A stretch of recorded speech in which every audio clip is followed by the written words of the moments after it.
Hi everybody, welcome back to my channel. I know it's been a while, so I am so happy that you are tuning in, and I'm so glad that I got the camera again and I can talk to you guys. So last time I did a video, a lot of things had just happened. Our world was in the beginning of this pandemic. COVID-19 had just hit America. We had just went into lockdown in most states.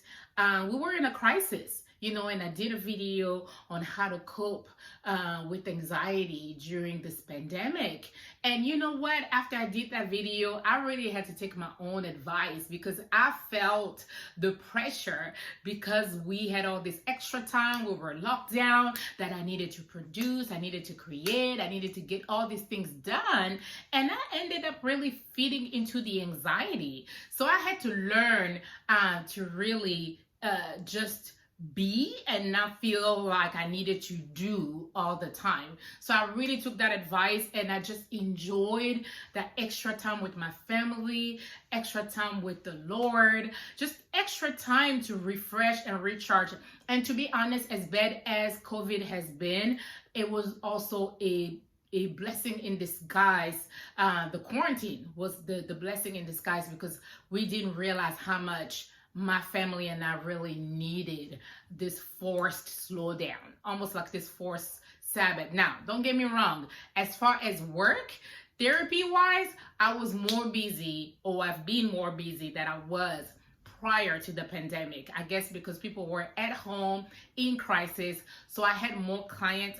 I've been doing more counseling at home virtually through telehealth, and that's been a blessing because in this crisis and in this economy, that job security has been a blessing. So that was great, but because of that, I had to adjust. Doing virtual therapy is a different form of energy. It involves more. You really have to be extra engaged, to really engage your client and to really be there attentive, when there's still things going on in the house. So, I just had to adjust to that. And so I, took some time off, didn't really record any content, even though I was thinking about it, but I just didn't want to feel the pressure to just to post because everybody was saying, well, we home, then you better, do those things that you always say that you never had time to do. Well, I never had time to really rest because, some of our daughter Madison has, medical needs. So all the time we have doctor's appointment, therapies weekly, and life is always so busy. So this really forced us to slow down because most of our providers were closed. We didn't have doctor's appointment like we usually do. The first few weeks we didn't even have virtual therapy. So that was good. And she did honestly better. She's made progress at home more than she did while we were going face-to-face therapy. So that's been a blessing.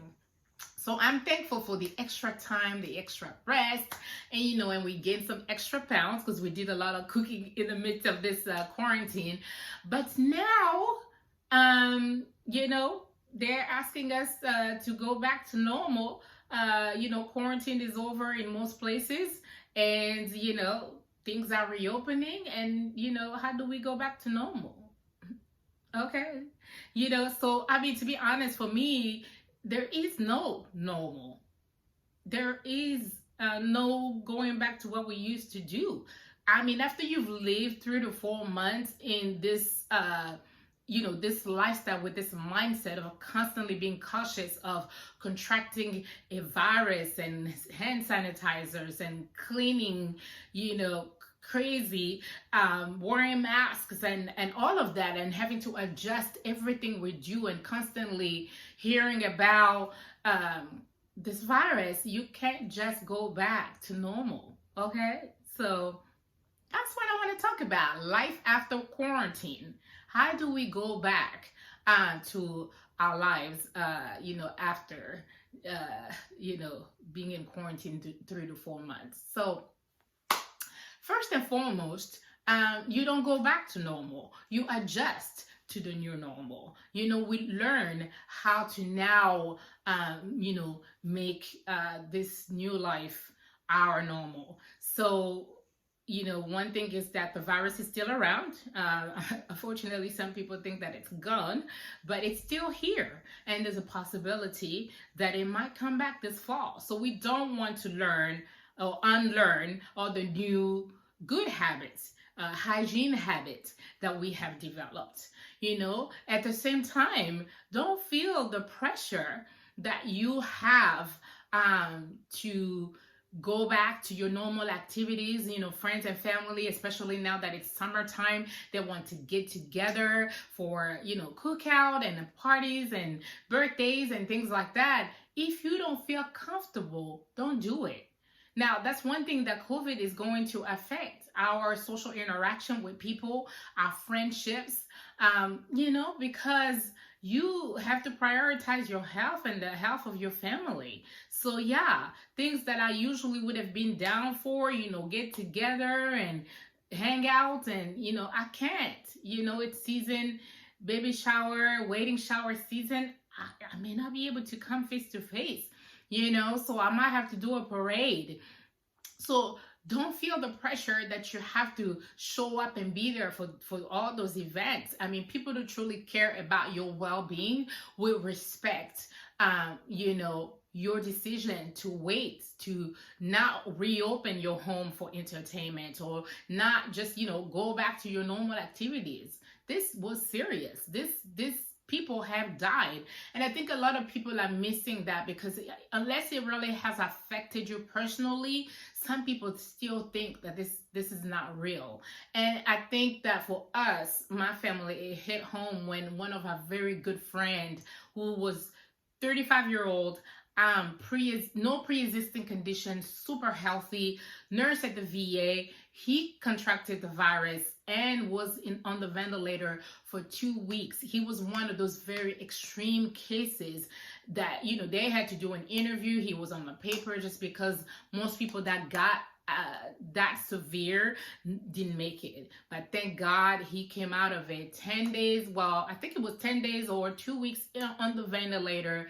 And he got out 3 weeks after being hospitalized, and he had to do physical therapy, speech therapy, occupational therapy, just to tell you how severe this virus is. I mean, this is not the flu. You don't get often, you don't go on the ventilator with the flu. You don't have to go through rehab after you came out of the flu. So this is different. So really, that made us really realize how severe this is. Now, we don't live in fear.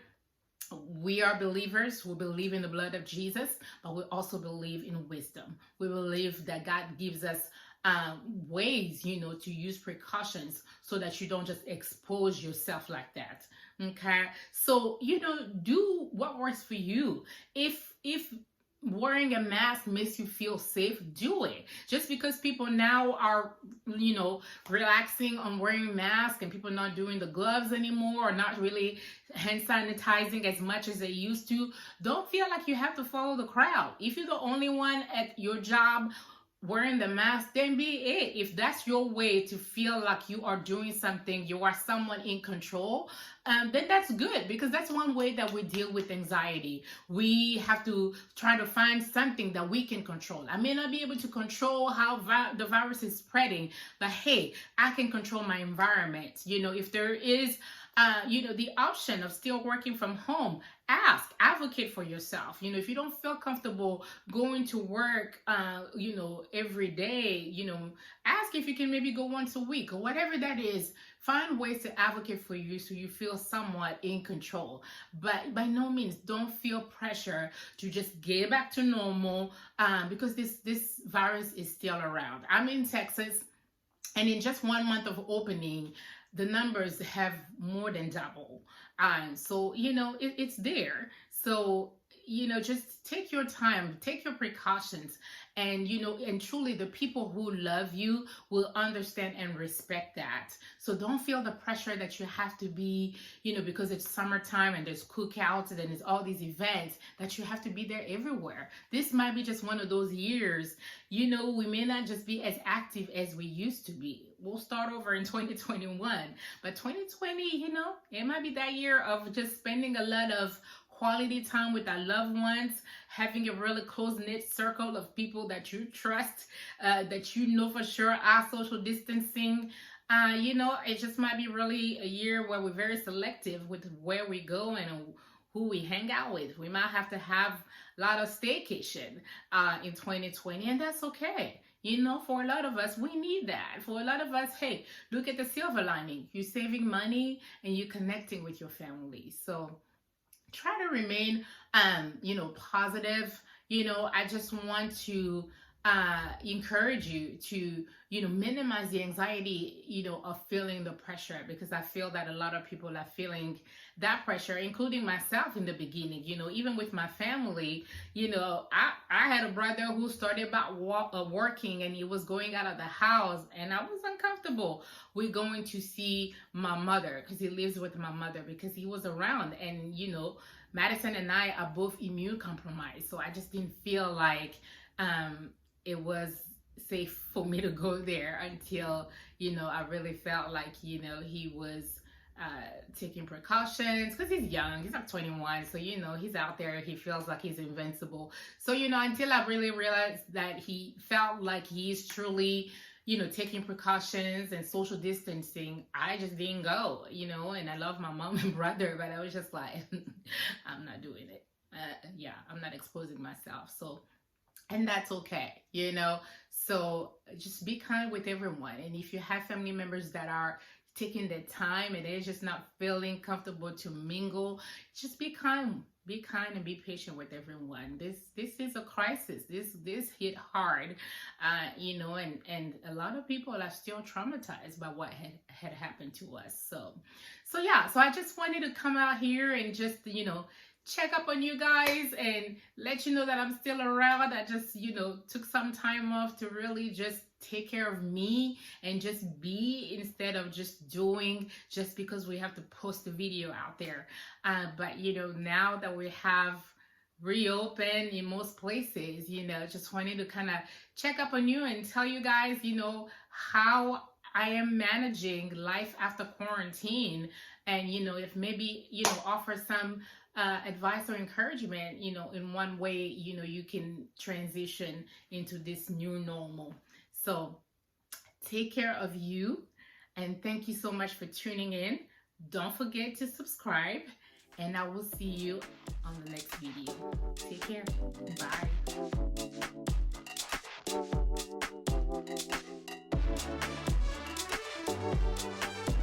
Bye.